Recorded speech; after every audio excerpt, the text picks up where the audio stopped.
Okay, so today I am going to be making homemade chalk paint. I've done this before, but not recently. Lately I have been buying some chalk paint just to try different brands to see how I like them. But you can totally make your own chalk paint and it works just as well. I think it's much cheaper and it's just kind of neat to make your own, I think. And the ingredients I use are, of course, the paint. I just go to the local hardware and buy Do It Best brand paint most of the time. And this is a flat sheen paint and it is latex. And I use calcium carbonate. I also got this at the local hardware. It was in the winemaking section.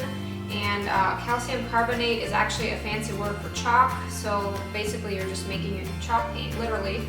And I'm not sure, you can probably buy this online too. I didn't check because I can just go to my local Orm's hardware to get it.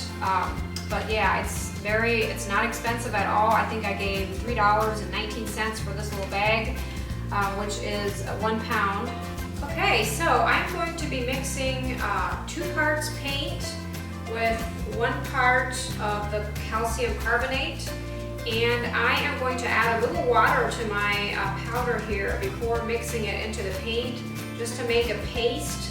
That way all the little particles are dissolved.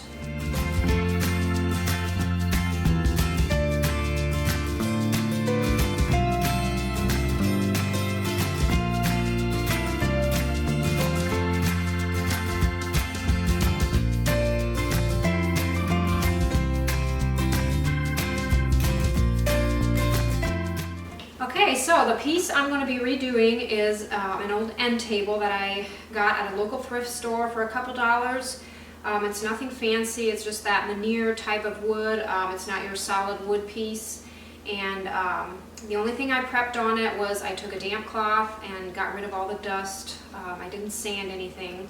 And then again, yeah, my paint is mixed together here, the calcium carbonate and the paint. And I'm going to leave my stir stick in my container here, and just once in a while as I'm painting I'll probably give it a little stir just to make sure it stays mixed together nicely. And I'm going to apply the paint using my slanted bristle brush. It's a Worcester brand brush, 2 inches wide, and this is the only kind I get. I love these brushes. They're kind of expensive, but I can wash them and reuse them, and they have the nice soft bristles, and yeah, I love this brush.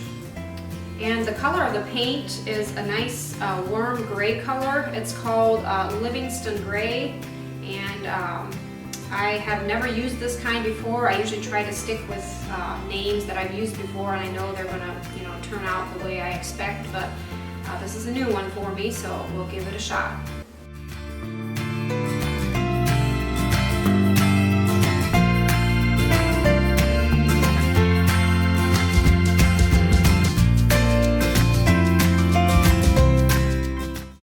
Okay, so I did end up giving the piece 2 coats of paint. 1 would almost have been enough, but 2 ensured a nice, even, smooth finish. No need to sand in between unless you have some form of roughness. I also use a hairdryer sometimes to dry my furniture if I'm kind of impatient or in a hurry for the next step.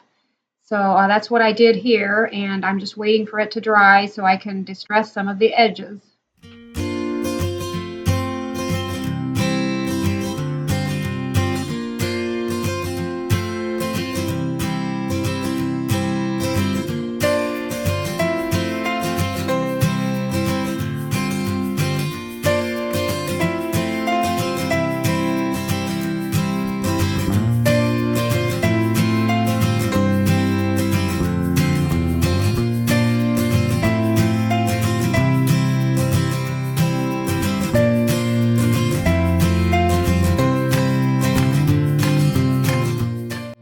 So after I was done distressing this piece, I gave it a coat of Annie Sloan Clear Wax.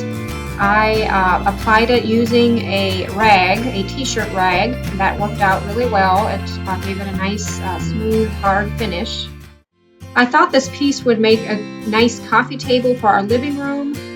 It's a little high by about 1 inch, so if it bothers me too much, I'll take it out in the shop and cut some of the legs off, but for now I think it'll do. I like to bring some of the outside indoors when decorating, but this time of the year, of course, here in Ohio, it's kind of hard to do.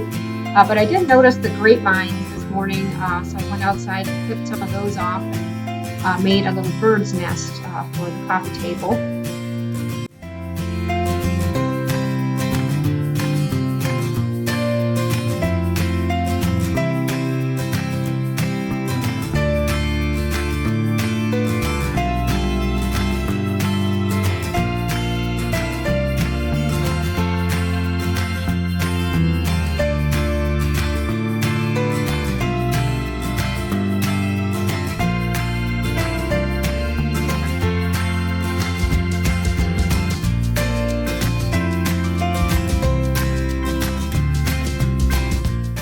I didn't do anything to the handle on the fake drawer. I think it looks okay with the gray color.